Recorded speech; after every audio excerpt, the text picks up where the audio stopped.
Sahajanand charitable trust વિકાસલક્ષી સ્વૈચ્છિક સંસ્થા આણંદ જિલ્લાના બોરસદ તાલુકાના ઝરોલા ગામ ખાતે આવેલ છે, જે શિક્ષણ, આરોગ્ય, મહિલા સશક્તિકરણ અને તેના આર્થિક રોજગારીને લગતા માનવ વિકાસના કાર્યોમાં વર્ષ 2019થી કાર્યરત છે.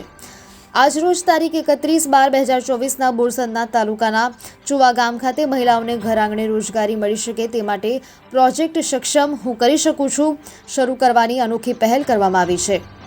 આ કાર્યક્રમમાં ગુજરાત વિધાનસભાના નાયબ મુખ્ય દંડક અને બોરસદના ધારાસભ્ય રમણભાઈ સોલંકી, સક્ષમ પ્રોજેક્ટના પ્રેરણા સ્ત્રોત દાતા શંભુભાઈ પટેલ, મહિલા સશક્તિકરણના હિમાયતી કચ્છના મહિલા અગ્રણી પાબીબેન રબારીના હસ્તે દીપ પ્રાગટ્ય કરીને શુભારંભ કરાયો હતો.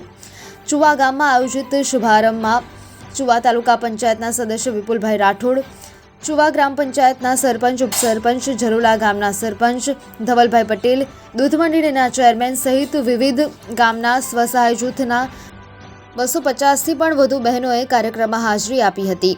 ચુવા ગામમાં પ્રાયોગિક ધોરણે સમગ્ર તાલુકામાં સૌપ્રથમવાર સહજાનંદ ચેરિટેબલ ટ્રસ્ટ દ્વારા સંપૂર્ણ સહયોગ આપીને વિનામૂલ્યે તાલીમ વર્ગોનું આયોજન કરીને મહિલાઓને રોજગારી મેળવી શકે તે માટે વિશિષ્ટ સંકલ્પ સાથે કામગીરી શરૂ કરાઈ છે. આયોજન અંતર્ગત સંસ્થા દ્વારા તાલીમબદ્ધ થયેલ મહિલાઓને પોતાની મહેનતથી સ્વનિર્ભર બની અને આર્થિક સદ્ધરતા મેળવીને સક્ષમ બને તેવી વ્યવસ્થા કરાઈ છે.